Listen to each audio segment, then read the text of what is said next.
تاکہ خلافت عثمانیہ سے چھینے گئے مسجد اقصیٰ کو اور بیت المقدس کو، فلسطین کو آزاد کروایا جا سکے۔ اس حوالے سے ناظرین کرام اسرائیل کے مشہور اخبار یروشلم پوسٹ کے اندر رپورٹ چھپی ہے کہ اسرائیل کو بھی ترکی کے خلاف تیاریاں کرنی چاہیے، کیونکہ ترکی رفتہ رفتہ اسرائیل کے لیے بڑا خطرہ بنتا جا رہا ہے۔ آپ جانتے ہیں ناظرین کرام ترکی یونان کے ساتھ ملحقہ سرحدی علاقوں کے اندر اور اسی طرح سے اسرائیل کا قبضہ کیا ہوا جو سمندری علاقہ ہے جو فلسطین سے چھینا گیا تھا، وہاں پر بحر متوسط اور بحر اسود کے اندر پیٹرول اور گیس کو تلاش کر رہا ہے، ڈرلنگ کے عمل کو جاری رکھے ہوئے ہے، جس سے ترکی کو فائدہ ہو رہا ہے، فلسطینیوں کو فائدہ ہو رہا ہے اور امت مسلمہ کو فائدہ ہو رہا ہے۔ اس پر اسرائیل کو بہت تکلیف ہے، یونان کو بہت تکلیف ہے، اور وہ بار بار دھمکیاں دے رہے ہیں کہ ترکی پر حملہ کر دیا جائے گا، ترکی کو توڑ دیا جائے گا اور ترکی کو آگے نہیں بڑھنے دیا جائے گا۔ لیکن ناظرین کرام ترکی کی قوم مطالبہ کر رہی ہے ترک صدر رجب طیب اردگان سے کہ مسجد اقصیٰ کی آزادی کے لیے اسرائیل کو تباہ کرنے کے لیے فوجوں کو داخل کیا جائے، اور جلد ناظرین کرام دنیا دیکھے گی کہ اسرائیل کے خلاف ترکی فوجیں بھی اتارے گا، ڈرون ٹیکنالوجی بھی استعمال کرے گا اور اسرائیل کے قابض قبضے کو چھڑوائے گا۔ ناظرین کرام ہماری اطلاعات یہ ہیں کہ ترکی نے اسرائیل کے خلاف موومنٹ کو بڑھا دیا ہے، اپنے نئے ایمبیسڈر کو مقرر کر کے اسے ہدایات دی گئی ہیں کہ عربوں کے ساتھ اسرائیل کے جو تعلقات ہیں، جو دوستیاں ہیں، ان کی آڑ میں جو خفیہ پلان ہیں ان کو خصوصی طور پر مانیٹر کیا جائے اور ان کی تحقیقات کی جائیں اور ان کے پیچھے جو اصل منصوبے ہیں یہودیوں کے ان پر نظر رکھی جائے، تاکہ عربوں کے ساتھ تعلقات بنا کر یہودی کسی بھی طور پر مسجد اقصیٰ کو نہ گرا سکیں، مسجد اقصیٰ پر حملہ نہ کر سکیں۔ ناظرین کرام مغربی علاقوں کے اندر جو فلسطین کے مغربی علاقے ہیں جن پر یہودیوں نے قبضہ کر رکھا ہے، وہاں پر روزانہ کی بنیاد پر لوگوں کو شہید کیا جا رہا ہے، لوگوں کو مارا پیٹا جا رہا ہے اور لوگوں کی زمینوں پر قبضہ کر کے یہودی آباد کاری کی جا رہی ہے۔ ترکی نے اپنے سفارتکاروں کو، نمائندوں کو ہدایات کی ہے کہ اسرائیل کے اندر ان تمام چیزوں کی مانیٹرنگ کی جائے، اور اس کے لیے باقاعدہ ترکی اب اپنے پلان بھی طے کیے ہوئے ہے۔ مسجد اقصیٰ کے خطیب کو 2-3 ہفتے پہلے ترکی کے اندر بلایا بھی گیا تھا، اور حماس کے لوگوں سے، محمود عباس کی حکومت سے بھی ترکی کے رابطے ہیں۔ تو آنے والے دنوں میں اسرائیل کو بڑا سرپرائز مل سکتا ہے، اور ترکی مشرق وسطیٰ کے اندر اپنی بالادستی قائم کرنے کے لیے ایک اور نیا محاذ کھولے گا، نئی جنگ کا آغاز کرے گا، اور اس میں ترکی کو کامیابی مل سکتی ہے۔ اس وقت آپ جانتے ہیں ترکی کی فوجیں شام کے اندر، عراق کے اندر اور لیبیا کے اندر سرگرم ہیں، وہاں پر کارروائیاں کر رہی ہیں، آپریشن کر رہی ہیں، اور بڑے پیمانے پر انہیں کامیابیاں مل رہی ہیں۔ ناظرین کرام اس میں ایک اور تازہ ترین ڈیولپمنٹ یہ بھی سامنے آ رہی ہے کہ مشرق وسطیٰ کے اندر ترکی کو ٹارگٹ کرنے کے لیے اور اسی طرح سے سعودی عرب کو ٹارگٹ کرنے کے لیے امریکہ، ویسٹ، یورپ اور مغرب کی جو سازشیں ہیں اس کے خلاف پاکستان اور ترکی کے درمیان رابطہ تیز ہو چکا ہے، اور خفیہ طور پر پاکستان اور ترکی کے درمیان جو مشاورتیں ہیں، میٹنگز ہیں، انٹیلیجنس معلومات کی شیئرنگ ہے، اس میں اضافہ ہوا ہے۔ یہی وجہ ہے ناظرین کرام کچھ ذرائع سے اس بات کی تصدیق ہو رہی ہے کہ پاکستان اب لیبیا کے اندر جو دنیا کے مختلف ممالک خانہ جنگی بھڑکائے ہوئے ہیں ان کے خلاف فائد السراج حکومت کی مدد کرے گا۔ لیبیا کی حکومت کے لوگوں نے پاکستان سے مدد طلب کی ہے۔ آپ جانتے ہیں پاکستان ایٹمی ملک ہے، پاکستان کے پاس ہتھیار بھی ہیں۔ فائد السراج کی حکومت جس طرح سے ترکی کے صدر رجب طیب اردوان سے مدد حاصل کر رہی ہے، اور طیب اردگان لیبیا کے اندر فوجوں کو برقرار رکھے ہوئے ہیں۔ آپ جانتے ہیں قذافی، معمر قذافی کی حکومت کے خاتمے کے بعد وہاں خانہ جنگی ہوئی، معمر قذافی کے اربوں ڈالر یورپ کے بینک اور یورپ کے ملک ہڑپ کر گئے، اور وہاں جو دنیا کا سب سے بہترین پیٹرول جو لیبیا کے اندر موجود ہے اس پر قبضے کے لیے اس وقت روس، امریکہ، فرانس اور دیگر ملک سازشیں کر رہے ہیں، لڑائی کر رہے ہیں۔ باغی ہفتر کو سپورٹ کیا جا رہا ہے، ان کی مدد کی جا رہی ہے۔ متحدہ عرب امارات اور مصر بھی باغی ہفتر کے ساتھ ہیں، اسرائیل بھی باغی ہفتر کے ساتھ ہے۔ تو ایک طرف سے یہ سارے ممالک ہیں، اس کے مقابلے میں پاکستان اور ترکی کے درمیان رابطوں میں اضافہ ہوا ہے۔ ترکی نے پاکستان سے مدد لے کر اب لیبیا کے اندر عملی طور پر لیبیا کو آزاد کروانے کے لیے فیصلہ کن مرحلہ یا فیصلہ کن جنگ شروع کرنے کا فیصلہ کیا ہے۔ یہی وجہ ہے ناظرین کرام اب آنے والے دنوں میں آذربائیجان کو جس طرح سے کاراباخ آزادی ملی، کاراباخ کے اندر آزادی ملی اور 30 سال کے بعد کاراباخ کا علاقہ آزاد ہوا، بالکل اسی طرح سے لیبیا کو بھی باغی ہفتر اور ان کے اتحادیوں سے آزادی مل سکتی ہے، جو ایک یقیناً لیبی عوام کے لیے، ترکی عوام کے لیے، امت مسلمہ کے لیے ایک بڑی خوشخبری ہوگی۔ اور یہ بہت اچھی بات ہے کہ پاکستان اب عالمی سیاست کے اندر، انٹرنیشنل سیاست کے اندر، انٹرنیشنل حالات کے اندر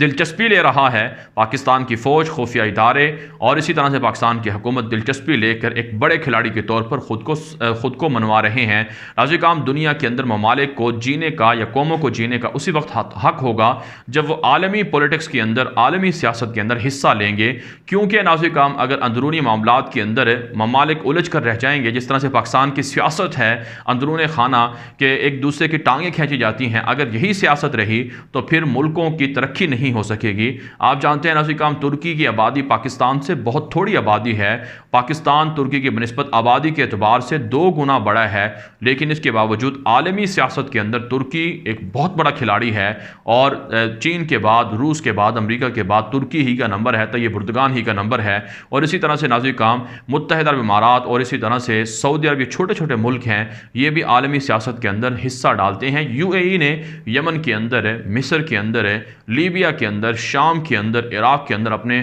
اڈے بنانا شروع کر دیے اور وہاں پر اپنے اثر کو بڑھانا شروع کر دیا، تو پاکستان پھر یہ چیزیں کیوں نہیں کر سکتا؟ اس لیے ناظرین کرام ضروری ہے کہ پاکستان اپنے آپ کو عالمی سیاست میں ایک بڑے کھلاڑی کے طور پر منوائے، اور جو دنیا کے اندر اس وقت سازشیں جاری ہیں مشرق وسطیٰ کو تباہ کرنے کے لیے، اسلامی ممالک کو تباہ کرنے کے لیے، ان کے سامنے پاکستان اپنا کردار ادا کرے، رکاوٹیں کھڑی کریں۔ آپ جانتے ہیں دنیا کے اندر اسرائیل کو صرف 2 ملکوں سے بڑا خطرہ ہے، یا پاکستان سے یا پھر ترکی سے، کیونکہ یہ دونوں ملک یہ اسرائیل کو اپنا سب سے بڑا دشمن سمجھتے ہیں اور اسرائیل کے ساتھ تعلقات بھی نہیں بنا سکتے۔ اگرچہ اسرائیل کا میڈیا اور بھارت کا میڈیا جھوٹا پروپیگنڈا پاکستان کے خلاف کر رہا ہے کہ شاید پاکستان اسرائیل کو تسلیم کرنے جا رہا ہے، لیکن ناظرین کرام حقیقت میں ایسا کچھ بھی نہیں ہو رہا۔ پاکستان اسرائیل کو کاؤنٹر کر رہا ہے، اسرائیل کے خلاف پاکستان ترکی کے ساتھ مل کر پلاننگ کر رہا ہے، اور مشرق وسطیٰ کی اسٹیبلٹی کے لیے، امن کے لیے، اور یہاں سے گریٹر اسرائیل یا جو ری میپنگ کا منصوبہ ہے یہودیوں کو، اس کو روکنے کے لیے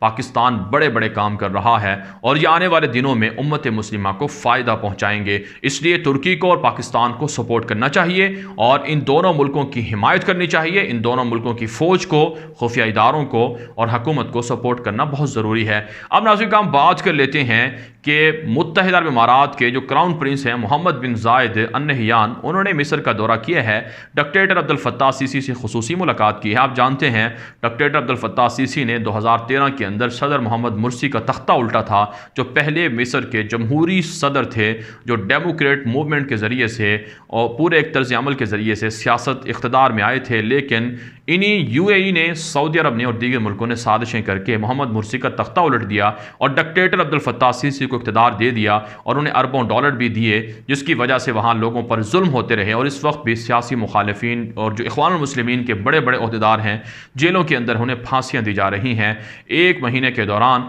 60 سے زائد لوگوں کو پھانسیاں ڈکٹیٹر عبد الفتاح السیسی دے چکے ہیں۔ اب اسرائیل کے ساتھ مصر کے رابطے بڑھ رہے ہیں ترکی کو کاؤنٹر کرنے کے لیے۔ اسی حوالے سے کراؤن پرنس محمد بن زائد نے بھی مصر کا دورہ کیا ہے، ڈکٹیٹر عبد الفتاح السیسی سے ملاقات کی ہے، تاکہ لیبیا کے اندر ترکی پر حملہ کر دیا جائے، تاکہ مصر اور UAE مل کر اور اسی طرح سے اسرائیل مل کر یہ ترکی پر حملہ کریں اور بحر متوسط کے اندر ترکی کے بحری جہازوں کو تباہ کر دیں، جو ایک بہت بڑی سازش ہے۔ اس کے خلاف پاکستان اور ترکی مشترکہ طور پر تیار ہیں اور ان کے منصوبوں کو کامیاب نہیں ہونے دیں گے۔ اس کے علاوہ ناظرین کرام اطلاعات سامنے آ رہی ہیں کہ امریکہ اور ایران کے درمیان بھی حالات خراب بتائے جا رہے ہیں۔ ٹرمپ انتظامیہ کی جانب سے ایران کے ساتھ معاملات کرنے والی کچھ ایسی کمپنیوں پر جو چین کی ہیں یا پھر UAE کی ہیں، امارات کی ہیں، ان پر پابندیاں عائد کر دی گئی ہیں۔ ایران کے صدر حسن روحانی اور ایرانی سپریم لیڈر علی خامنائی نے کہا ہے کہ چاہے جو بائیڈن آ جائے یا ٹرمپ اقتدار میں رہیں، ایران کے ساتھ امریکہ کے تعلقات بہتر نہیں ہو سکتے ہیں۔